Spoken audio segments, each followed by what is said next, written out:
Do you love movies? So do I.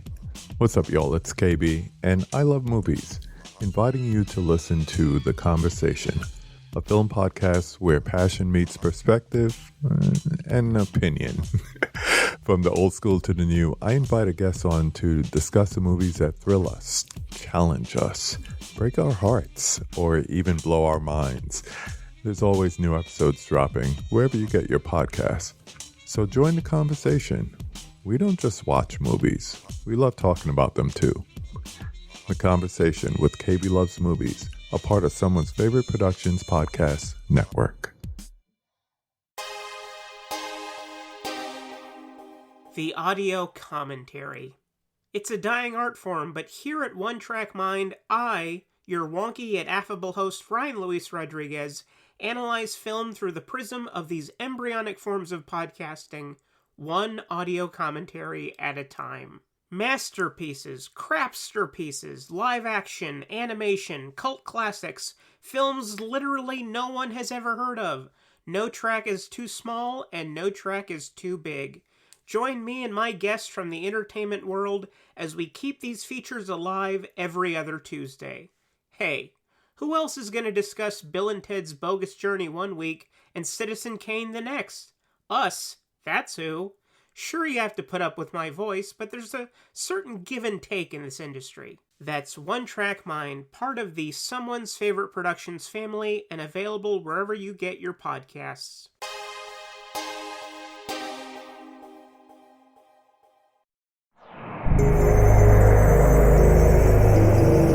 Weird Way Media.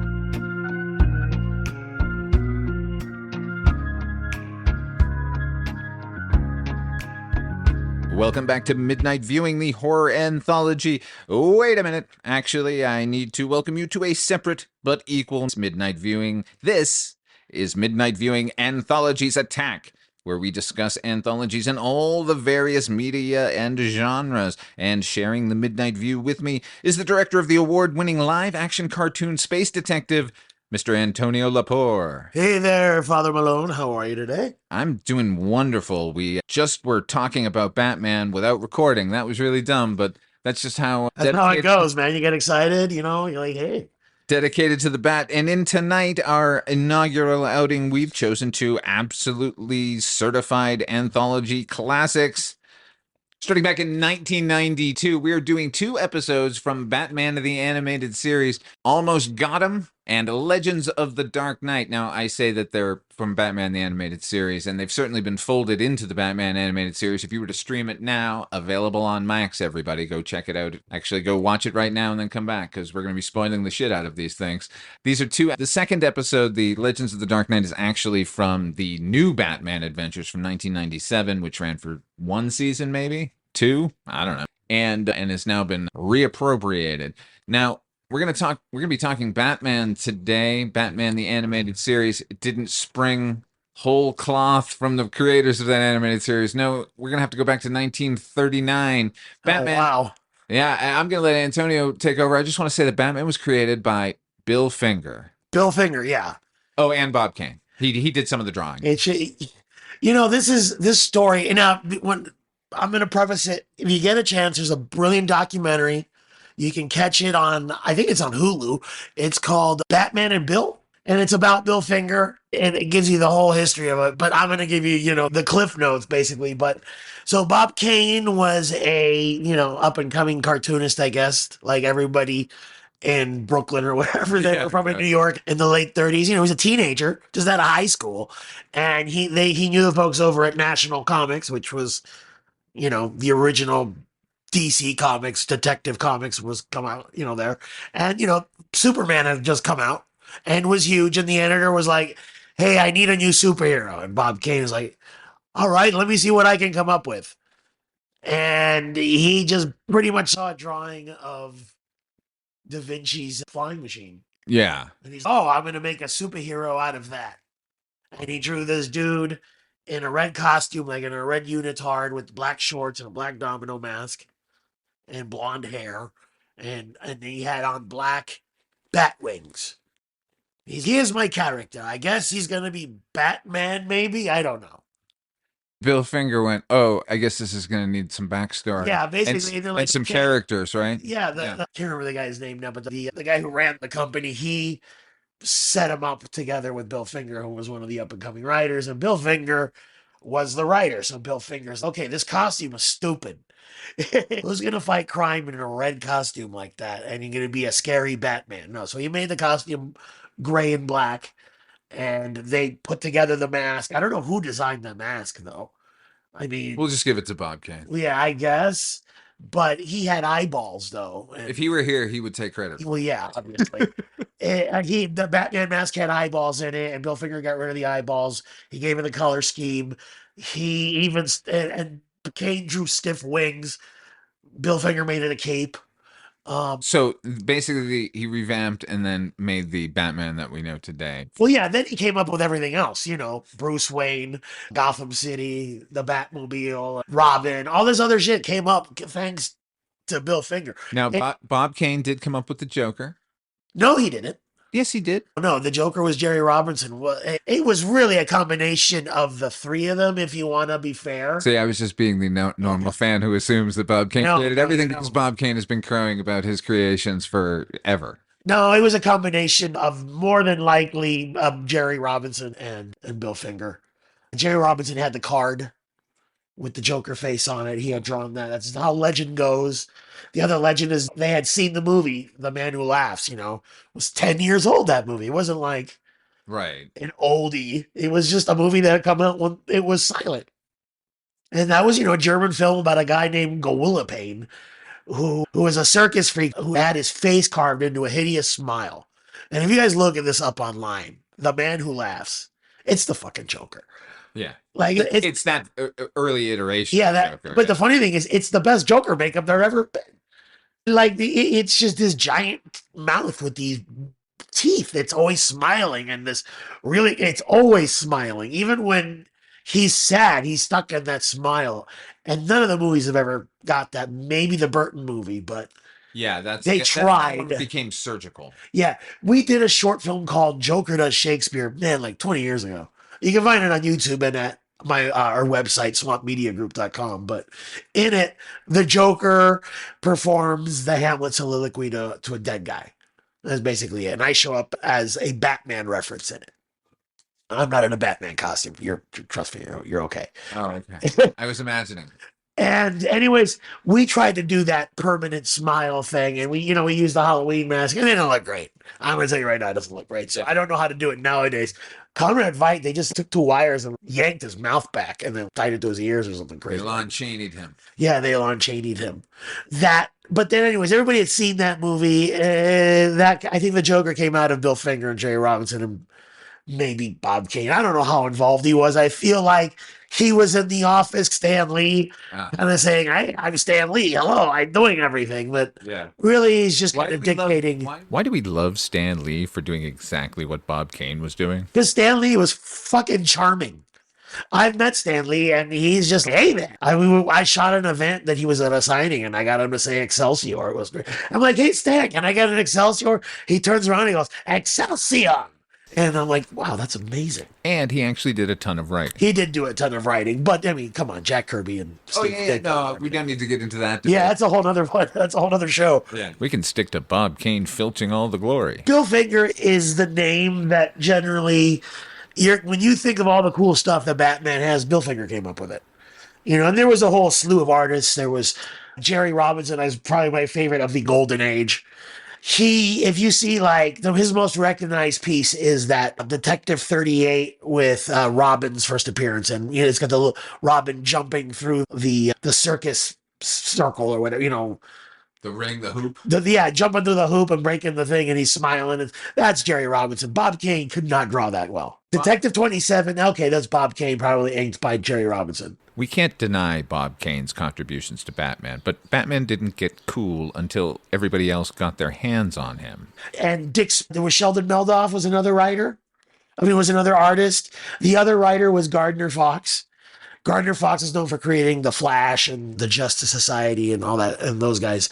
And he wrote Batman for a little bit too. If the early stuff, if you ever see Batman holding a gun, that's a Sheldon Meldoff Batman comic. And the gun thing, they got rid of that by the time Robin showed up, no guns, no killing. That was by 1940. Robin came out like 9 months after Batman debuted. It wasn't like a big wait with because we're getting back to the original Batman. The original Batman with no Robin was like 6 months, man. And then the kid showed up, and then the Batman that we know and love that doesn't kill people, that doesn't have a gun, that's been there pretty much since the very, very beginning. The Batman who doesn't kill right from the beginning. Interesting, Zack Snyder. Yeah, sure. Like, it's the 40s, so it's a liberal view of killing. Yeah, the monster might get killed or, whatever. But Batman's not whipping out a gun and shooting somebody. He's not murdering anybody. I seem to remember a run of comics where Batman used to carry a gun, but this was during the 70s, early 80s. That was Batman Year 2. I just remember him draped over a grave with a .45 in his hand. That was Todd McFarlane's big break. Was it really? Yeah. He only does 2 issues of it. It's so weird. 2 issues are done by him and 2 issues are done by Alan Davis. I've seen Todd McFarlane sketching Batman just for fun, and I actually love his style with him. Todd McFarlane Batman action figure statue back behind me with the giant oversized cape and everything. Yeah, it's fucking beautiful. Yeah. It is beautiful. And it that's funny thing. It's my second one of those things because I got it and I opened it and you can put the arms on it and stuff and the arm broke like immediately. So I got it refunded and got another one and then I haven't opened it again. The McFarlane Batman is sort of echoing the gothic style of Denny O'Neil. Oh, yeah. It takes the Denny O'Neil and Neil Adams stuff and then pluses it. But, that Blue Cape Batman, that was the 70s and 80s and all that stuff. The best guy is from the 80s, though, is Jim Aparo. Like, Jim Aparo was Batman in that time period. The best, because he did it the longest. My entire childhood, Jim Aparo drew Batman up until I got to high school. So does that make him your Batman? They say that about Saturday Night Live. Like, whoever your group was in high school, that's your cast. The Neil Adams this is an extension of the Neil Adams Batman. The Jim Aparo's Batman and Neil Adams is pretty similar. Neil Adams is much more detailed and deliberate with his stuff, and Jim Aparo just had great camera angles, a lot of Dutch angles, was really good at action, and I feel like he just do it forever. And then the other great one was Marshall Rogers. And the Marshall Rogers and Terry Austin Batman is the best looking one of the bunch. But they only did 6 issues. Yeah. And that's the late 70s. It was my first Batman comic I got as a reprint in the mid 80s. And that's The Laughing Fish. Well, that's a gorgeous drawing. And, the end of The Dark Knight. Yeah. With them on top of the scaffolding and stuff. And that's the end of the Marshall Rogers Laughing Fish. It ends with them on the scaffolding and the lightning hits the Joker and he falls in the river. Okay. Rather than getting caught. But, that Marshall Rogers had a really exaggerated cape, too. My favorite Batman artist, obviously, is Bernie Wright's and his work on The Cult. Oh, yeah. That's that. Everybody's really ripped, and there's some giant bat ears that he draws. Bat ears that he draws so far up, they seem to reach to heaven. Yeah, he's one of my other go-to favorites. It's flawless. The more restrained version of that, to me, is the Brian Bolland version of Batman. He draws the Joker and Batman, and everyone's so long. It's unlike anything we've seen, certainly cinematically. We'll get back to the artists. Let's talk Batman in the cinema, or Batman in a visually moving media. Now, this started back in the 40s with the serials. Yeah, the first serial was 1943. That was Batman and Robin. I know it was Batman. The Batman, I think it was. And it was Lewis Wilson was Batman. He was some guy in his 20s, and his costume kind of looks really good, but it's hella saggy and doesn't move well. And in the movie, it looks terrible. There's a couple of publicity shots. It looks great. And they were driving a sedan. The Robin is played by Douglas Croft, who is also in the greatest movie of all time. He plays little Charles Foster Kane. Wow. I got the right co-host there. Yeah. Okay, so serials, that's the first taste of Batman. Or he's either that or he's Kane's son. He's one of the two. Doesn't matter to me. Doesn't matter to me, He's yeah, I know. Kane and he's fucking in Batman. So there we go. He's Robin. And then there's another one in 40. Oh, and then that one they fight Dr. Daka, who's, a guy with the wax eyelids. None of the rogues gallery of villains show up in the serials. And then in 49, you get Batman and Robin, where the Robin looks like he's 30. And they drive a darker sedan. Yeah. But that one introduces the bat signal. That's the first place you see it in anywhere, was in that serial. When I was growing up, in the town next to mine, Chelsea, Massachusetts, there was a movie theater that was a second-run revival house where I got to see the serials on a Saturday morning. And I got to tell you, I was crazily disappointed. I was told we were going to go see Batman. I thought we were going to go see a Batman cartoon, or at the very least we were going to see perhaps the greatest incarnation, at least from television up until the show we're talking about, from 1966, the Adam West Batman. I love that each of the iterations of Batman will include at least a few characters or situations that will resonate so hard that people think that they've been there since the beginning, that it's some sort of new innovation. Well, Kryptonite was introduced first on the Superman radio show. Well, he was just too powerful. It's amazing. And Batman and Robin's first media appearance was on their radio show. Superman didn't even fly to begin with. No, he just jumped. Yeah, I'm a little younger, but it's, it lived in reruns. I remember being a little boy in Vegas and waking up at 6:00 in the morning on Saturday because they ran 2 episodes of it. And I'm being like 8 or 9 going, this is my only way I can get a Batman fix. And you got both parts. Yeah, and I got both parts. Yeah. And it was awesome. But if you look back at that show, that is literally the most faithful adaptation of all of it. Yeah, it's silly and it's wacky, but it's the 60s, man. Everybody's either drunk or high, and it's perfectly fine. And, And they know it's a joke. And they know it's a joke, man. And they're basing it off of the Silver Age of Batman. Yeah. Right? I mean, those comics were that. Like, you pick up a 1950s Batman comic drawn by the magnificent genius Dick Sprang, who we're going to get to today in today's episode. Dick Sprang that's the episodes they adapted from that comic. I mean, for the show from the Dick Sprang era when he was drawing this. The Joker's utility belt, that's a Bill Finger, Dick Sprang comic. With the only thing they never got to was like the giant typewriter or anything like that. But Yeah, for because no, they probably had a giant typewriter on the Adam West show. But they didn't have the penny. No, we didn't get the penny. We didn't get Two-Face on the show. He was too weird. Which is bizarre considering they were concocting characters just for the show. Two-Face, like they had False Face, who was Plaything, but they Two-Face never got to. What it was cool was that a few years ago they did those animated movies. Yes. Well, right before we lost Adam West. The Return of the Caped Crusaders. The Two-Face one. William Shatner as Two-Face, and I'm just like, wow, whoever cooked that one up at Warner's Animation, just because somebody should have played Two-Face.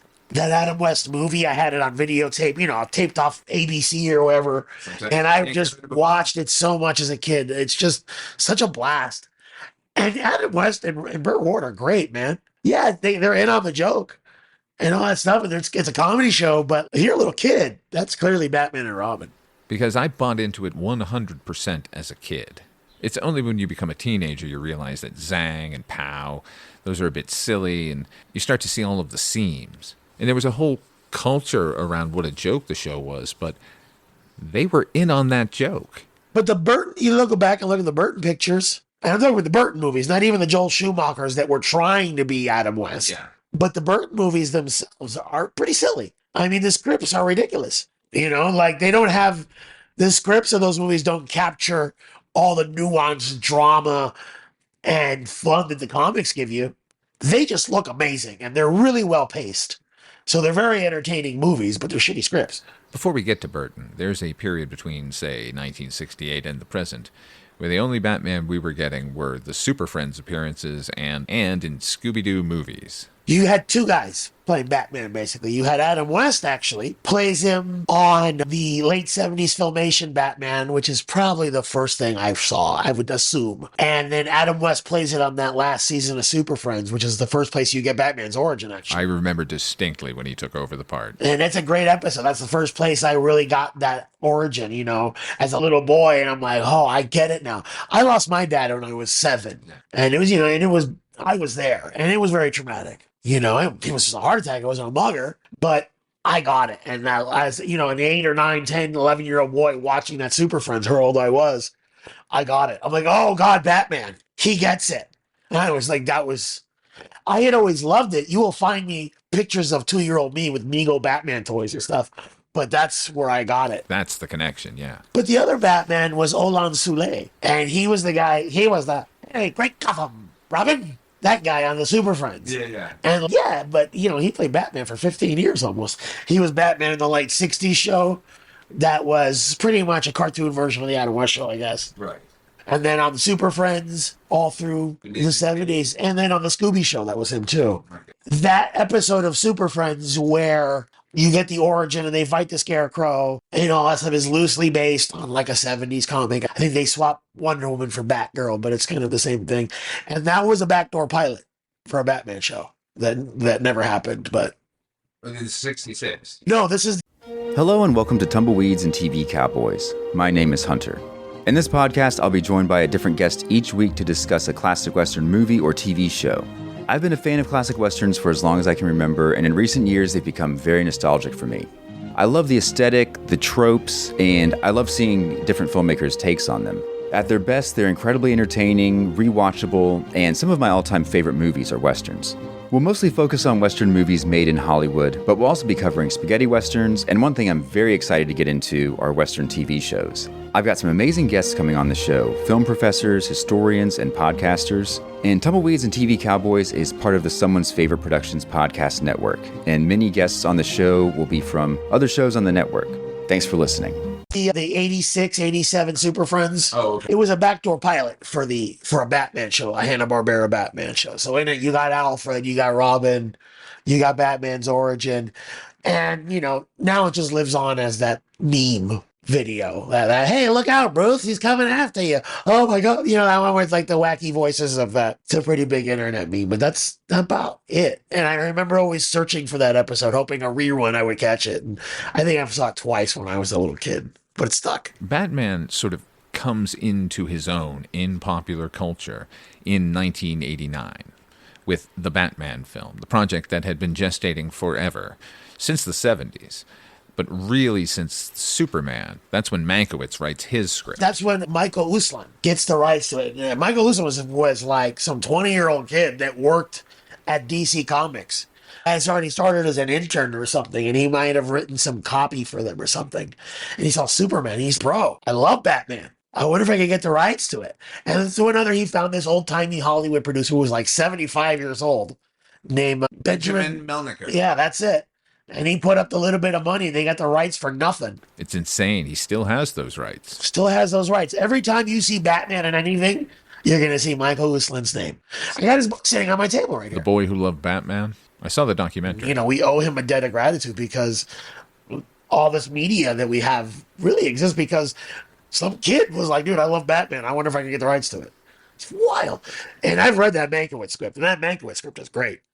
It's a lot of fun. It's the Superman script. Yeah, it's the exact same tone, but it's fun. It's got a giant typewriter in it. It's got Robin in it. Ivan Reitman was attached to it. Yeah, they wanted Eddie Murphy to be Robin, and Bill Murray to be Batman. And that Mank script, Thomas Wayne, I think, might have been running for mayor or something. And the Joker. And there were some interim scripts as well, because at one point, Joe Dante, right after Gremlins, Oh, no kidding.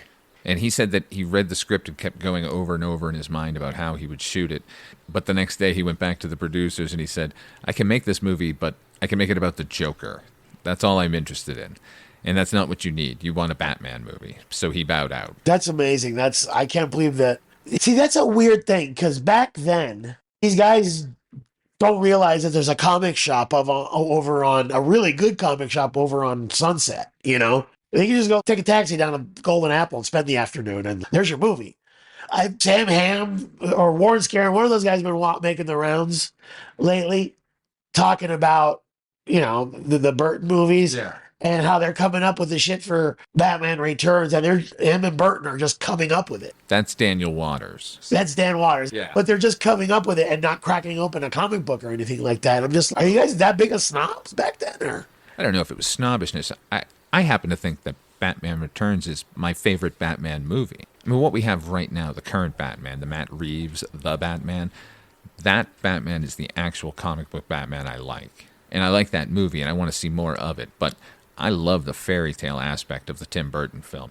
It feels like a one-off issue of a comic by a guest artist. I like the world that he makes in those movies. I like what he does visually in those movies. And I equate it to getting a Batman comic where the story's on, but the art is so good. Right. That you just can't help but just go back and keep looking at it. And that's generally what I feel. I prefer the first one a little more, only because I just love Jack Nicholson, and it's a lot of black, and it's got the Prince music, and it's just, and it was that movie at that age for me, right? Absolutely. And it's like that movie at that age, being obsessed with it, reading the novelization in a day, the comic book, learning how to draw Michael Keaton accurately at that age, and then a few months later realizing, why the fuck did the Joker kill Batman's parents? Did the Batman just drive that fucking Batmobile and kill all these guys? And I started finding all the things that I didn't like about it. And I go, well, if I made a Batman movie, and if I made a Batman movie, and if I made a Batman movie, and then there's like, oh, I want to make a Batman. Oh, I want to make movies.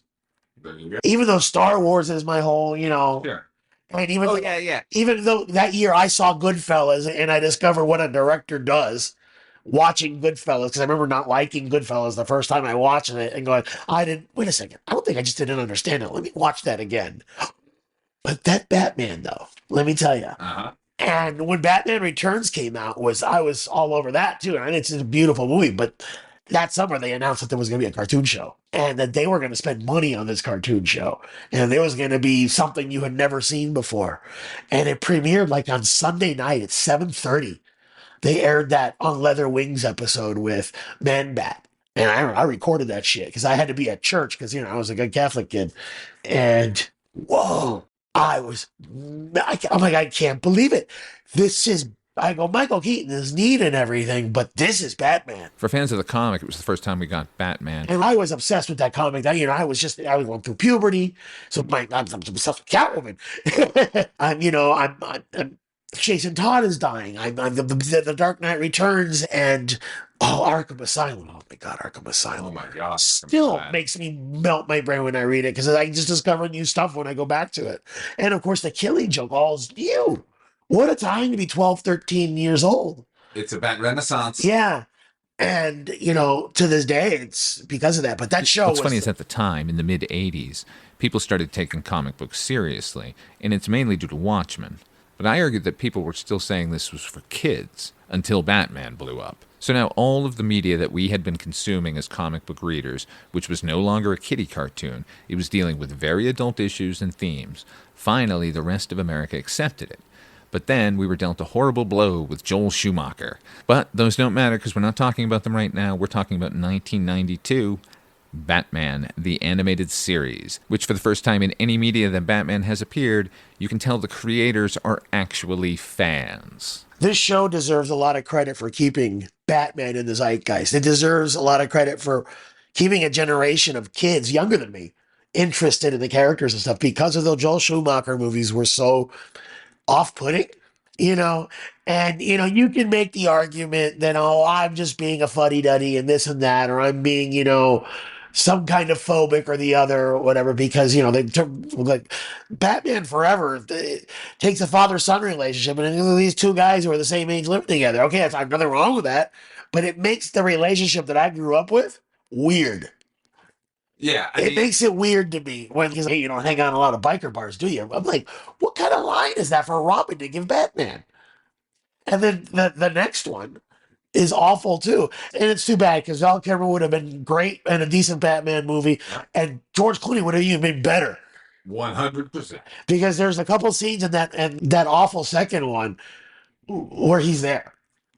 There's a scene where him talking to Chris O'Donnell is more fatherly. They look older, there's the age difference is more apparent there. Yeah. And him yelling at him, I make the rules that we live by and you will abide by them. I'm like, okay. And then when he's with Alfred, I'm like, oh, okay. Yeah, he deserved Batman for Batman Begins or whatever. Batman Begins kind of sucks too. Yeah, but They are. They're pretentious. And there's one thing Batman can't be is pretentious, man. We just lost our one listener. I know, right? You can't go against the Holy Trilogy. I will argue that the scripts for the first two, for Begins and Dark Knight, are pretty good. I don't like the script for Batman Begins, but then I've never been a fan of Ra's al Ghul and that whole plot line. I appreciate it's where he would come from, but I don't need any more dealings with Ra's al Ghul or his ninja assassins. Yeah, that was Denny O'Neil and Neil Adams' attempt to James Bondify Batman a little bit. And it works in the comics, but I don't have any truck with it, but ultimately it's just, I want Batman in Gotham. Exactly what you just said. It turns Batman into an international affair, like James Bond. That's fine, and it's fine that Batman is with the Justice League. But for me, Batman in Gotham City with his rogues gallery, I don't need one thing more. Yeah, I love all of that other stuff. I love the Super Friends. I would love to make a Justice League film. I know how to do it. I know what to do with it. But at the end of the day, don't need any of it. The only thing that Batman and Gotham and his group, any other comic book heroes, I don't need them. I just need Batman. I think is of the genre, it's the most interesting. It's the most contemporary, and it's the most adaptable. I mean, and I'm not talking about to other media. I'm talking about to the times. Batman comics can always be relevant for some reason or the other. Superman always has to fight for his relevance. So there's always periods where in time when people are going, well, why Superman? He's not relevant anymore. And someone's got to come along. Superman's good because A, B, and C. Batman is always relevant. That's true. No one ever has to go, hey, remember Batman? No. How are we going to forget him? He's the best guy. He's got the car. There's the wish fulfillment of it to a certain degree. I can be Batman. I don't know why anybody would want to, because losing a parent is the worst. And there's all these other things, but I don't know. It doesn't seem like a fun life, but it doesn't seem like a fun life at all. No, he has chosen the hardest thing he can possibly do. The only guy who's really having a good time is Dick Grayson, and even he had to go through hell. I bet Alfred's having a good time. He's at least amused. Right. And if you keep up with the comics... The boy I raised. And he called it, by now, he just calls him my boy. What those comics really are at their heart about, it's about this kid who lost his mom and his dad horribly. And here's this makeshift family that he kind of builds for himself, Yeah, it's about avenging the night and all this other wonderful stuff, but there's an emotional heart at it, and there's always that. It doesn't matter how big the family is.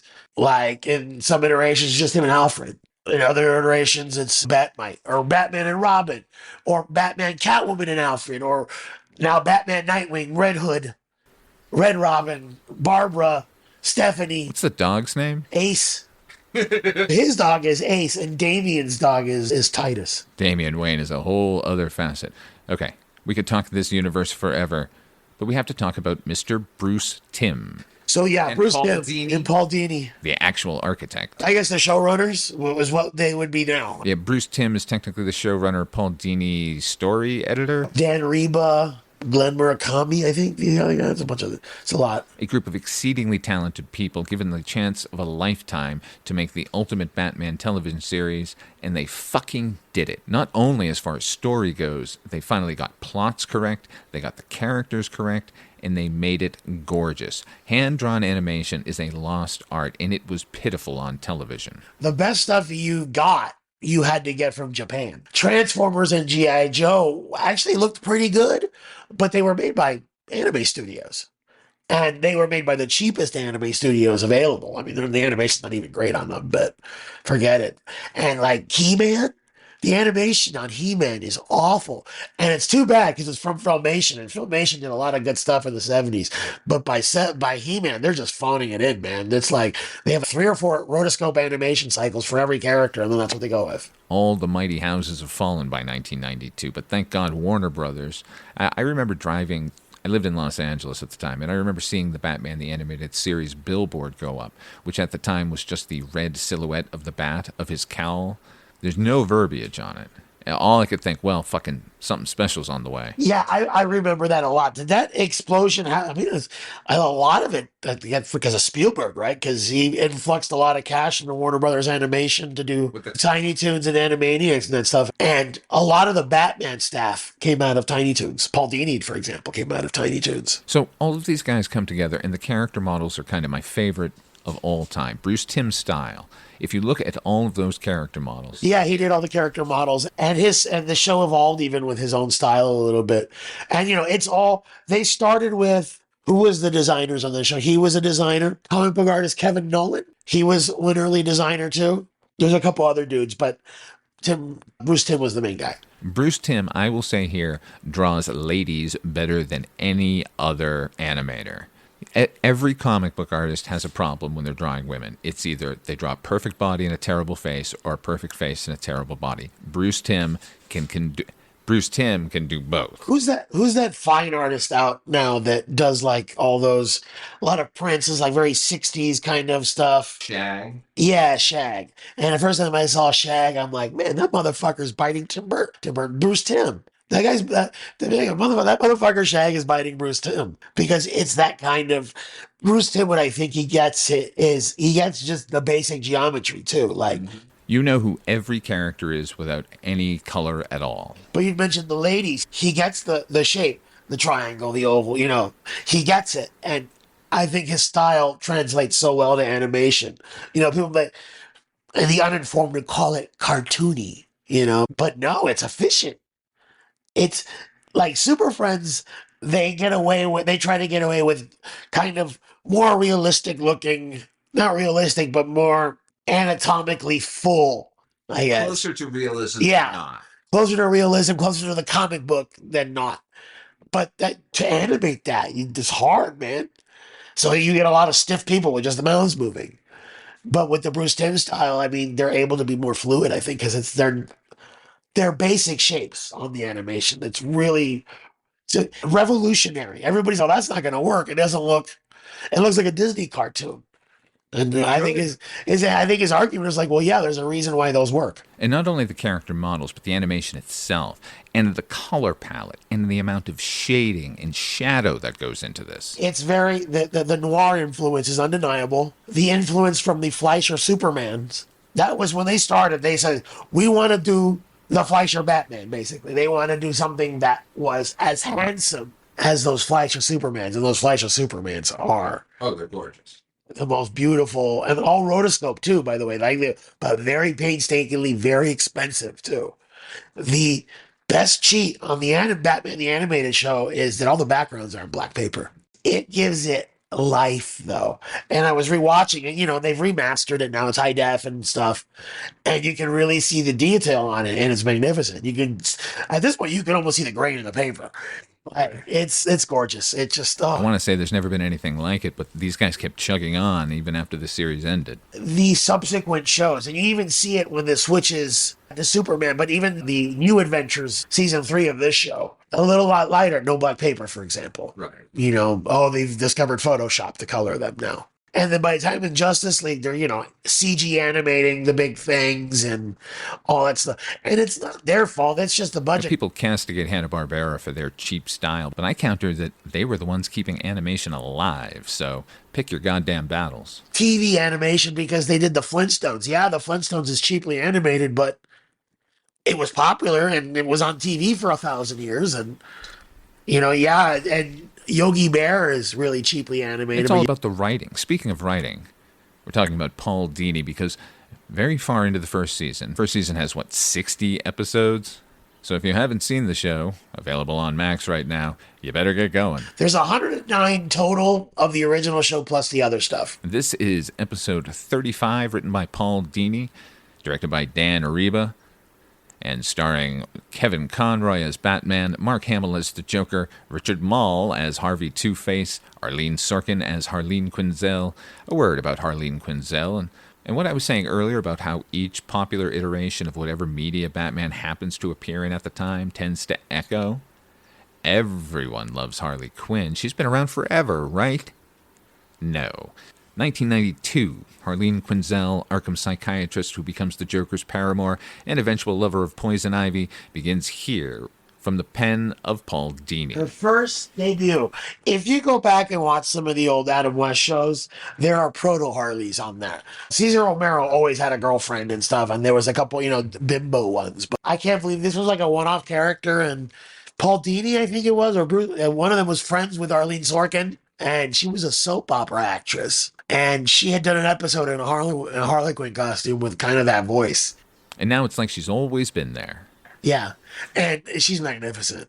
And there are other Harleys, but she's the gold standard. Also, starring in The Penguin, there have been lots of great iterations of The Penguin over the years. Burgess Meredith, Danny DeVito, Robin Lord Taylor, now Colin Farrell. But I have a soft spot in my heart for the voice of the Penguin here, Mr. Paul Williams. He's in my head he's pretty good. He doesn't have the raspiness that like Burgess Meredith had, which I adore, but he's still playing that Penguin. I believe this Penguin doesn't lift a finger if he doesn't have to. And I love the way he speaks. I love his alliterations, his quotes, and your malicious machinations. I'm like, man, I love that. And the script very keenly observes all of these characters to the point where, well, of course he's drinking a pot of tea while they're playing poker, and of course Harvey Two-Face's drinking coffee with half and half. The episode itself, the plot is, it finds Batman's rogues gallery in the form of the Joker, Penguin, Killer Croc, Harvey Dent, and Poison Ivy. I think Harley's in there, but she only features into the story. She features in the story, yeah. Initially, I misremembered this as them telling stories in prison, but no, they're in a bar. But that's like a traditional thing with Batman villains. I feel like the upper echelon Batman villains tend to hang out with one another to a certain degree. I feel like there should be a certain loose camaraderie with them. Okay, they're not going to invite Firefly. They're not going to, they're not going to invite Killer Moth, or whatever, or Tweedledum and Tweedledee. But if you're the Joker and the Penguin, and I feel like they don't like inviting the Joker, but he's going to go anyways. The more modern, I guess, iterations of some of these characters, where they're more than just loonies that are on a caper, whereas now they're, the Scarecrow kind of has the corner on the drug market. The Penguin kind of feel like it's filling the void of the mobsters of the town. And, they all kind of have their long-running rackets now rather than the way they are. Before, it would be just whatever random crime. And this show does it. When you get to the Penguin stories, I put word out in the underworld that I was going to steal this rare bird and make them mate or whatever. I'm just like, what's like the bird crimes? The aviary of doom. With Paul Williams, let's I know you're a big fan of his. Yeah. Oh, yeah. Yeah. So, if you're a young person listening to this, you have no idea who the hell Paul Williams is. Well, if you ever heard of the Rainbow Connection, you know Paul Williams. He wrote all of the Muppet songs. If you were born sometime, in the 70s or something, like anytime before or a little bit after, this guy was like the go-to, he was always popping up somewhere. If you watched something when you were a little kid back then, Paul Williams would inadvertently show up at some point. If it was a Muppet Show or the A-Team or the Dukes and Hazzard, he was going to be a guest star on it. But he's this famous-ass songwriter and singer. And he had just a string of hits throughout the 70s. There's a really good documentary on him that I saw not long ago. He's huge in the Philippines, apparently. Well, for me, Paul Williams will always be Swan, the antagonist of Phantom of the Paradise, Brian De Palma's glam rock musical from 1975. I've seen him perform a bunch of times. I once had Paul Williams huddle me up and sing a song directly to me because we had requested the song and he had forgotten to sing it on stage.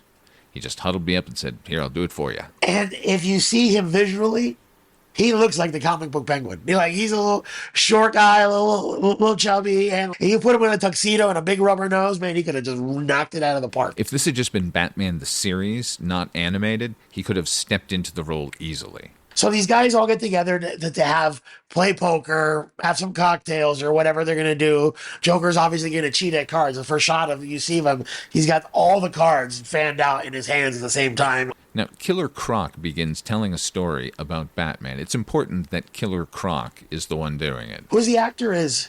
Aaron Kincaid. He was an American actor.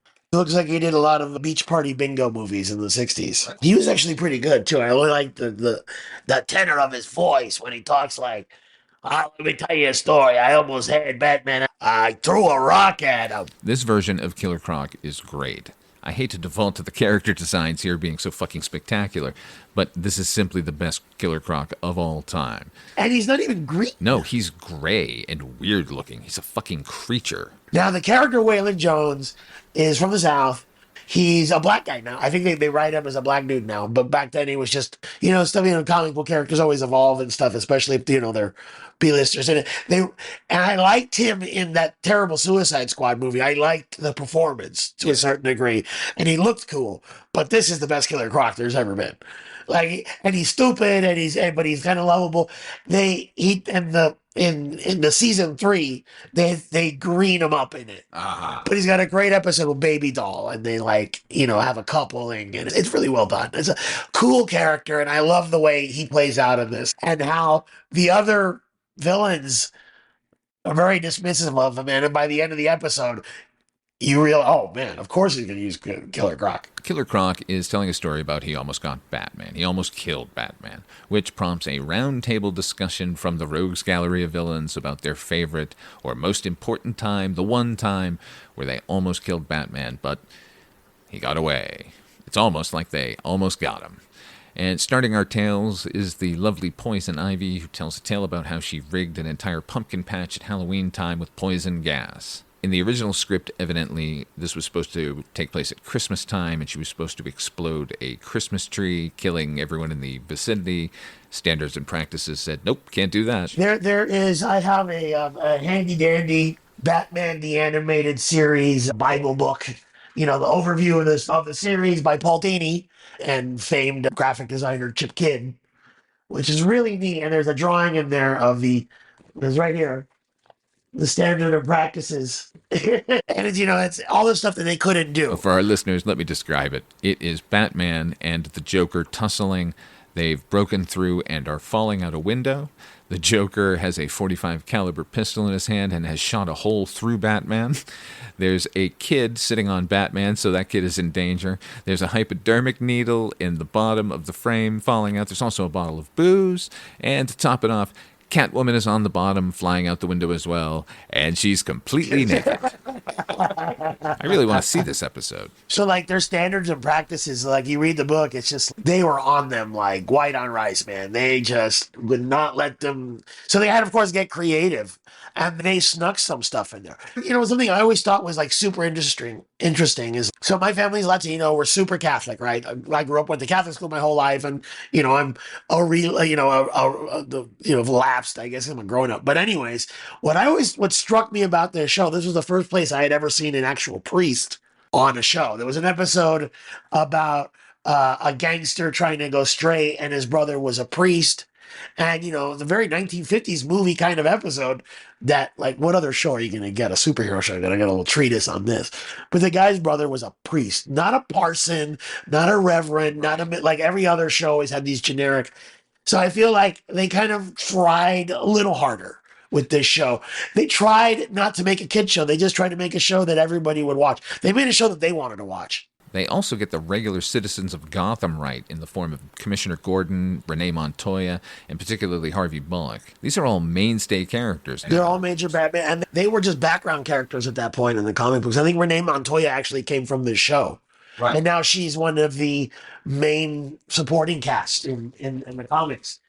And very weird, because in The Dark Knight, that's clearly Renee Montoya and Harvey Bullock in that movie, where she's the dirty cop and they're both dirty cops or something like that in it.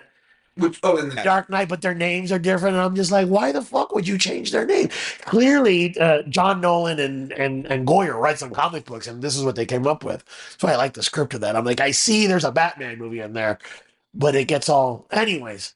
Rosie Perez ended up playing her. In that weird Birds of Prey movie. That was a missed opportunity to get Black Mask correct on screen. And they just made him a spoiled rich kid, whereas Black Mask is probably the most terrifying Batman villain. He's pretty scary. The Black Mask is, he's a spoiled rich kid, okay? He's a spoiled son of a mobster who was jealous of his dad, so he killed his dad and then made a skeleton mask out of the mahogany of his dad's casket. And then takes over the Gotham mob. In my eventual Batman, we were going to say at this point, right? I'm going to do it one day, I swear. There's a gang war between the Penguin and the Black Mask. Because those two characters, I don't think, could exist in the same city. Okay, Poison Ivy's rigged some pumpkins. It actually kind of bothered me that she was using plants as the explosive device. Like, it seemed like she wouldn't destroy plants in any form. It's Gotham City. If you're a supervillain, you've got a drug guy making you the craziest shit imaginable. Yeah. This is and if you notice in this episode, the wacky drugs are like, I've got this gas ready for Gotham City in my pumpkins. The Penguin has his poison hummingbirds with their wacky gas and wacky poison, and the Joker's got his Joker thing. Batman and Robin must be high, just constantly throughout. There's a great essay by Grant Morrison, who I think is him and Denny O'Neil and Bill Finger. Those are the three great Batman writers, and Grant Morrison says that, Batman's whatever how old he is now. But you can see it, when he starts out, he's in his early 20s. He doesn't know what he's doing. He's got a gun for a little bit, but maybe no. Then he meets this kid, so he's going to lighten up a little bit. And by the 60s, the villains are using so much like hallucinogenic gases against them that they're actually seeing the onomatopoeia show up in them because they're just hallucinating. So they see pow, biff, and bash and all that stuff. So it's, and to a point, yeah. They all use that shit. They're always gassing Batman. They're always this and that. It's just Rita Hayworth. Yeah, and in her flashback, she's not wearing her tights. She's just in a bathing suit. She's barefoot. It's weird. They redesign her later. And what's funny, the design here with the trench coat and the Casablanca hat will become a major part of her character design henceforward. It's as important as the leotard, the sexy version of her. Now, you were going into the Harley. We'll go back. We'll circle back to Poison Ivy on Harley, but her redesign is actually one of the redesigns that I prefer. I love Rita Hayworth. Like I say, I'm a huge Orson Welles fan, so obviously I love Rita Hayworth. The Poison Ivy in the later episodes where she's pale with the kind of green undertone and kind of almost gothy really plays well to the characterization of her. I think Poison Ivy moving forward in comic media, we're not talking about Uma Thurman, but in comics and in the video games, certainly I think that's the kind of direction they went. The next story is the Penguin in his aviary of doom. What I really liked about this is how silent Batman is, and he's silent pretty much throughout. He could be cracking wise the entire time. Batman cracks wise with only Alfred and the kid, but, depends on your dynamic of the kid. If it's Dick, it's a little more looser. If it's one of the younger ones, it's a little more dad-like. Right. I do think that if I was writing him, you know what, I'd give him a lot of, not with the bad guys or with anybody else, but among the family, I would write him with bad dad jokes. Yeah, certainly. To me, that's what Batman is, like this father figure to me. Or, because of my own background, but I don't know. He doesn't. He can be quipping with the bad guys. That's Spider-Man's job. But if you notice that there's a theme in the episode too, the death trap. They've all got some crazy death trap, and that is the number one Batman. One of the number one Batman tropes is he gets out of death traps. He pulls that thing out of his utility belt at the last second. Pull it out of his ass at the last second, And here, he's got the Penguin I like about it is the Penguin's, well, I've anticipated your genius moves here in getting out of my death trap. Right. Yeah, I know you're reaching for your prepared antitoxin. Well, here's this ostrich with whatever that's going to come eat you. He's like Scaramanga, the man with the golden gun. He's just practicing and waiting to get his hands on Bond. But he gets out of it because he's Batman. That's what he does. But his method here is birds with poison-tipped beaks. Birds that are slowly flying after Batman, this heavily armored super vigilante. But Batman's solution is fucking ingenious. He just turns the sprinklers on, and it wets the birds down and they can't fly. And that's what's so great about that character. I always love, too, is just his ability to problem solve. It's always, oh, that's all right, I got this, I'm Batman. The greatest innovation from The Dark Knight Returns, Frank Miller's book, was we finally got to hear Batman's inner monologue. Which is missing in the adaptation. But we'll get to that one when we cut to the next episode. Yeah. So for Batman fans now, we know about what he's saying to himself. So even if you see him in a silent scenario, the wheels are turning in there. There's something that the Miller misses. I think.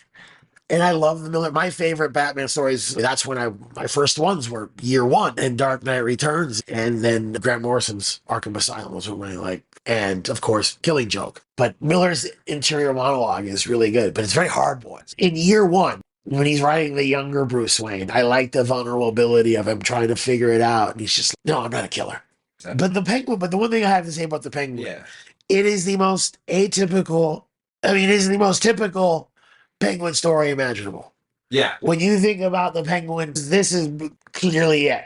The Poison Ivy one is all right, but it's not a traditional, it's not a Poison Ivy story is she kisses some powerful man into doing something to save the environment, and at the same time commit a crime. The remarkable thing is each of the stories presented here boil their character down to their basics, except Poison Ivy.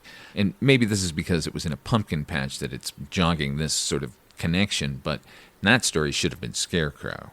There's no seduction part. There's no part where she uses seduction in any way. It's just about blowing shit up. And the thing is, I think the character of Poison Ivy really matured in all media because of this show, because she matures in her episodes too. They develop her a lot over the run of the show. I think she's very kind of one-dimensional, and by the end of it, you kind of understand, oh, look, she's got these plant children, and she cares about her children. Oh, I see her connection. It's a little bit more. Oh, yeah. And then teaming her with Harley and realizing after all these years, oh, yeah, of course she's gay. But of course, Poison Ivy's gay.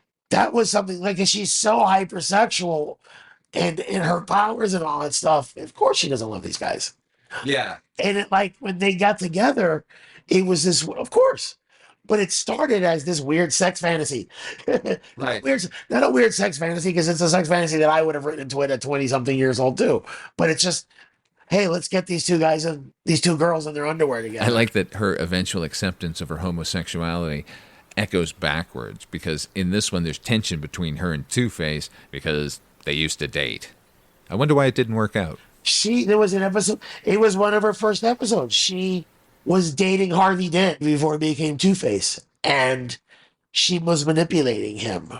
And it was like in the early runs of the earlier episodes, and she was, using him as one of the victims. It's kind of incredible how influential, the more you get into it, the more you look at all the characters and situations and everything like this has informed Batman. The next story is the Two-Face one, the giant penny. And the penny, of course, is common knowledge, lives in that Batcave. If you were a passing fan of the comics or the TV show, you would always see the trophies that Batman has in the Batcave, a Tyrannosaurus Rex and a giant typewriter and a Joker card, and there was this giant penny. Most people believe that the penny comes from Two-Face. Not true.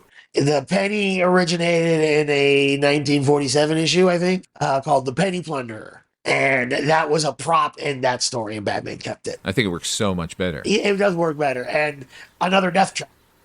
Batman, I've got you tied to this penny, and I'm going to flip this coin and smush you. Like, good Lord, Adam West could have been tied to that thing, because it's literally, I think it was a fly swatter they were tied to on the 60s show or something like that, But again, that's a Batman trope, is a death trap. I love that this is Richard Mole, by the way, playing Two-Face. It's a great version of Two-Face. As a little kid, I watched Night Court, so, wow, I haven't seen Night Court. Like, it was but he's so good, because his Two-Face before getting scarred is really just a normal guy, and he really does a lot of things with the voice. What I find amusing about the whole scenario is, if the penny lands face down, Batman's going to be squished. But if it lands face up, he's going to be broken into pieces anyway. I've seen it online. There's a million things on YouTube, yeah. And one of them was like, there's a psychologist trying to psychoanalyze these characters. Oh, I've seen this. I don't think he even gets it right. I've been reading. I know these characters better than the psychologist does. And he said Two-Face's thing is actually OCD. And I'm like, that's part of it. And Harvey Dent's a really rich character. They explored him a lot on the show. They really go through the whole transformation with him. He's Harvey Dent for a while. Then becomes it's on a TV show now. Harvey Dent's the guy, and he turns into Two-Face at the end of season 2. And you've liked this guy, all this time, and oh, geez, now he's this monster. And, for a 60-something, whatever, how many episodes they do of this show, that's pretty cool. To develop that on a kid's show, that much character development and continuity, and the cool thing is that all the episodes still operate as their own little individual short films. As serialized as it is, it's really episodic. You can still drop in anywhere. That's the neat trick that these shows were doing. On regular episodic television, there was never any attempt at a through line. So that's pretty neat. I mean, that's very sophisticated for a show, I think, aimed essentially at teenagers and college kids. It's drafting off of the success of the Batman film. Speaking of which, the theme for this show, much like Star Trek Generation looked over at Star Trek the Motion Picture and said, "Hey, you know that main theme you've got there? Could I just take a look at it? I'm just going to hold it. No, I'm just going to hold it."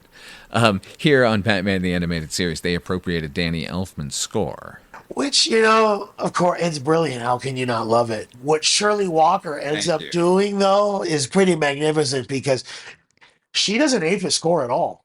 No. She builds on it and makes it her own. And I always ended up really liking dun dun dun dun dun dun dun dun dun. The other thing is just an echo of some other Batman. Because it's majestic and when they do it in Mask of the Phantasm with the choir, it's great. That lady she got a lot of accolades for the show, but her name should be more well known, and I wish she had been able to do the Batman films. Criminally underused. Because, you know, I don't like to bash other filmmakers. So I don't want to I don't like the Nolan movie. Yada, yada. But those movies don't have a theme. No, there certainly hasn't been one memorable Batman theme. Score.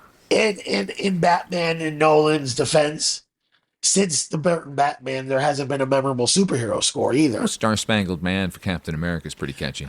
Okay, all right. Well, that's fair. Have you ever heard the Who's Batman cover? Okay, we're going to listen to that later.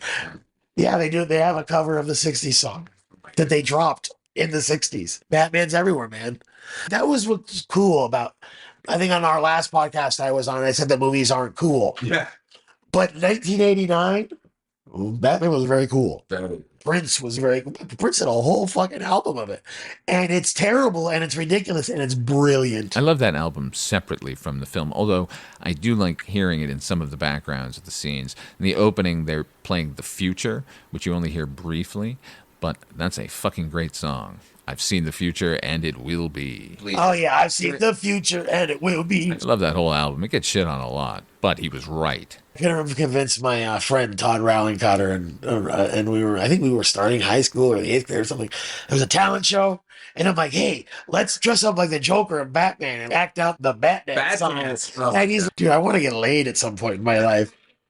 I was trying to direct even then. I went as the Joker for that Halloween. My aunt made me this gangster ass velvet top coat, you know, the tuxedo coat with the tails. Yeah. And I had some pajama pants with my sisters. Man, I was gangster. It was so cool. Had the flower that squirt water and shit. It was the best. All the movies had a cool song in it. That Susie the Banshee song in Batman Returns. That U2 banger from Batman Forever. And the worst Batman movie has the best song. That Smashing Pumpkins song. I remember reading an interview. He's like, why'd you do this movie? He's like, I like Batman comic books and I wrote a song about Batman. That song's actually about Batman. So that's cool. But this episode is great because I love it. It boils down all the characters and as, you know, the Two-Face with his coin, and it's traditional because it ends the way 90% of all Two-Face movie appearances end. Batman fucked with his coin. This is when he pickpocketed the coin off of him. This is the first time I've ever seen the coin damaged on the edge, though. That's true, because they needed it to be. They needed it to be, because I've got my little replica of the coin in my bedroom still. It doesn't have the fucked up edge. So it's very quintessential that he does something with the coin to fuck up Two-Face. It's part and parcel. Like I said, each of these episodes so perfectly encapsulates each of the characters without having to do it in 22 minutes. Not that any of these stories wouldn't be fine in a 22-minute segment. Did you notice the penny? After Batman escapes the penny in midair, it lands on the goons, but it don't kill the goons. Oh, it kills them. That coin slamming down on those guys, they are at least never walking again. Batman didn't kill those people. Kumail Nanjiani has this theory that Batman has a different definition of death than the rest of us. But here's the thing with him and killing. It's like Batman's archenemy isn't the Joker. Batman's archenemy is death. Batman's archenemy is Bruce Wayne. Maybe. One of those is keeping him from being Batman forever. Well, that's the thing, though. If he stops being Bruce Wayne, he's going to fall into this trap of just being that guy. And he needs to go out and get laid. I don't like that Zack Snyder had him drink. Batman does not drink. He does not smoke weed. He does meditation. Like everything he does is perfect. He only eats lean meats. Zack Snyder's whole take on Batman is based off of Frank Miller's Dark Knight Returns.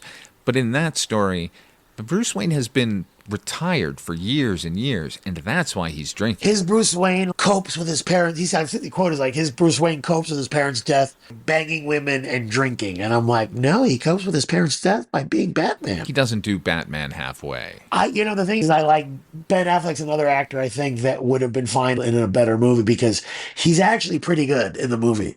I don't like what his Batman's up to. I don't like that he's got wanting to kill people and Branding them. and whatever. But like when he's goofing off as Bruce Wayne and then he's nice shoes, oh, that's fucking great. And when he's in the Batcave with Alfred, he's great. And he's even in the suit. And that fight scene is amazing. Yeah. But anyways, this show, on the other hand, he's never off. And this episode shows you how well-rounded and except Batman does all these ridiculous things in these episodes, and it's all believable because the character, it's all part of his, makeup. And, now we get to, and each episode shows you the villain more or less at their core. And of course, now the Joker. That episode, that short, encompasses what the Joker's first gag was, taking over a radio station and telling, I'm going to murder this guy. The Joker takes over TV shows all the time. He does it in the Nolan movies. He does it in Love that the Burton Joker. Movies. The Joker understands the power of media better than any other Batman villain. Yeah, he's the show business guy. They've kind of turned the Riddler into that with the latest film, him taking over the broadcast airwaves. Yeah, but the Riddler, I think, is more about, I like the Riddler with the death traps. They've gone the extra fucking mile here, giving us a television broadcast that is somehow more consistent than Late Night with the Devil. But the Joker takes over, The Dark Knight Returns takes over a TV show. The Joker takes over, and then that gets aped in the Joaquin Phoenix Todd Phillips movie. Joker takes over the TV show. Yeah, and there's Harley. And again, Harley Quinn, this character that was supposed to be a one-off. And they liked the design. I'm like, no, let's bring her back. I'm friends with this actress. And that voice and that performance is, toots. It goes from up this to down. And it makes you believe that's not Harley's real voice. Exactly. Harley talks like you or me. Okay, she might be from the, Brooklyn or the Bronx or whatever. But she's a friggin', she's a psychiatrist. She's a medical doctor. She's got it. She went to, if she's a psychiatrist, then she's a doctor. Because there's a difference between a psychologist and a psychiatrist. A psychologist, you get a PhD and you just do therapy. A psychiatrist really just gives you pills. Right. Some of them do the therapy so they know what pills to give you. But for the most part, they just give you pills. She was a clinical psychiatrist that worked in an insane asylum and who was an Olympic alternate or something. Right. She was that girl you went to high school with that you never saw because she was always away at some tournament or something. She was this overachieving perfectionist. They don't explore that enough. The last episode of the series, Mad Love, delves right into it. And it's based on a great comic too. By these guys. And they finally give you what she's about. Ultimately, she's the star almost of this entire series but you don't care. She's such a delightful character. And you know what? It doesn't feel anything but natural. I've got kind of a criticism of the fucking Star Wars universe, and I know I'm not the first person to say it, but that fucking cowboy-hatted guy, Dave Filoni, slowly sticking all of his characters into every fucking possible media, cementing his place in the universe. It's like, we get it, man. You didn't create Star Wars, but you're goddamn gonna make sure we remember your name. I never felt that way about Paul Dini or Bruce Timm. They kept building characters, and it just kept happening, and it just kept getting better, and any new character they created was equally good as the ones that were already there. There's also another thing is that characters that are invented, that are created for outside media rather than the comic books, always suck. Right. Who the fuck is Max Shrek? Max Shrek should have been Black Mask. He should have been, they could have rewritten him as his industrialist, who by the end of it is wearing this black skull mask because it would have been, he's just got a stupid haircut. And he's named after a German silent film star that only was in one movie because he was really a vampire. But that's a whole other, that's a whole other thing. And Harley's a character that I should hate, right? Like that as a devotee of the comics that I learned how to read on or whatever, and raised me as a father, as played that father figure because of that comic book. She's awesome. I was a kid. I was working at the Warner Brothers studio store. and I worked on the art gallery. And in 1993 or whatever, it's one of my first jobs, 94, 95, whatever it was. You know how much Harley shit we sold? Oh, The little statues, the couple $100. She was 2 years old, that character, and already a phenomenon. And the reason why is that even though she's the Joker's girlfriend, Harley's not a murderer, really. I'm sure she's killed a bunch of people, but at her heart, she's not evil. right. She's misguided, and she's a lot like Bart Simpson.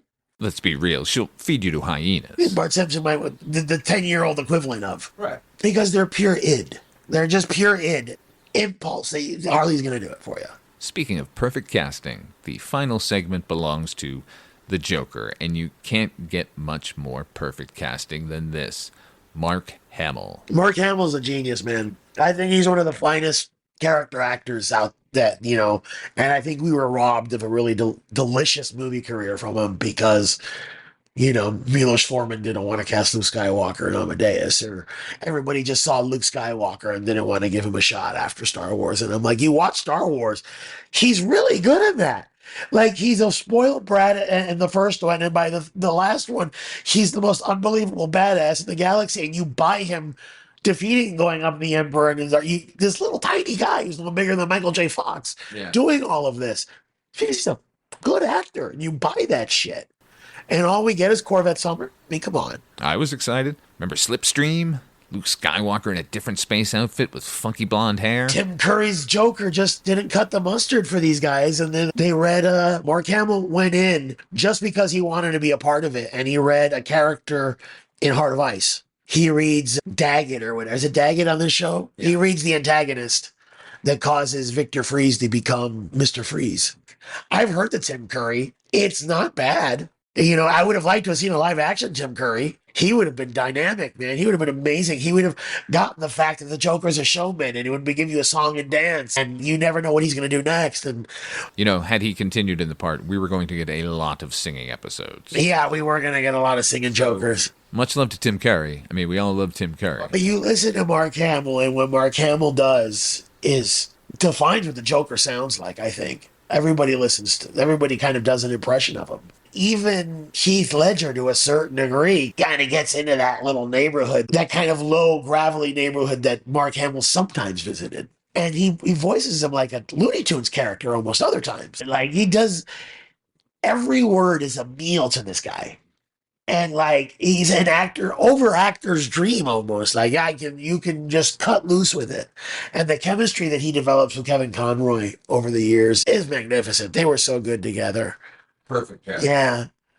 Because when I hear Batman in anything, that's the voice I hear is Kevin Conroy's. Obviously, the episode, Batman escapes the Joker's crazy death trap because of Catwoman. And the Joker's all these, I almost got him. And Batman got away. He's like, yeah, but I got Catwoman tied up in a cat food factory downtown, and I'm going to send him a nice bag of cat food tomorrow. I got him. But then Killer Croc starts talking. So it's Batman disguised as Killer Croc. This is why cartoons ultimately are the best medium for this kind of shit.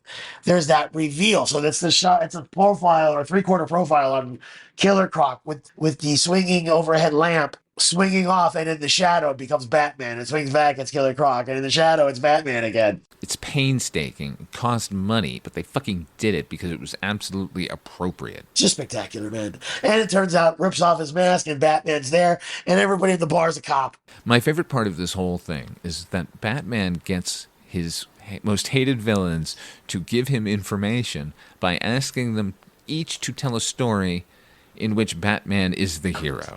Such a great idea. That is the equivalent of a Batman wisecrack. And then, of course, at the end, him and Catwoman are up on the roof. He's got her rescued, and she's trying to get into his pants. And he's having none of it. And then, ultimately, it's about how Catwoman almost got him. She almost got him. And ultimately, she gets him. And they're doomed to be on again, off again, on again, off again, until they decide to stop doing what they do for a living. That is the end of Batman. The animated series almost got him. I think arguably one of the best episodes of the series. Yeah, it's really good. this is going to amount to the end of part 1 of our discussion of Batman. We've talked about Almost Got Him, and in our next episode, we're going to be discussing his further adventures in Legends of the Dark Knight, which I cannot wait to talk about. We're going to get really into the nuts and bolts of the different Batman artists and their different styles and the various iterations of Batman through the decades, because that's what Legends of the Dark Knight is all about. Yeah, everything bends, and they really adapt different looks and different styles. And for God's sakes, Michael Ironside is Dark Knight Returns Batman. I mean, and let's not forget Michael McKean. What are you working on? Where can people find you, Antonio Llapur? Well, you can find us at my company, Swamp Media Group, at swampmediagroup.com. And you can watch my feature film, Space Detective, over at our sister site, spacedetectivemovie.com. And we're working on a couple shorts that'll be out later this year. You can find everything I do at weirdingwaymedia.com. I have a couple of shows over there, Dark Destinations, a radio drama I write and produce, and you can hear me on HP's show, Night Mr. Walters, a taxi podcast. Until next time, try to enjoy the daylight.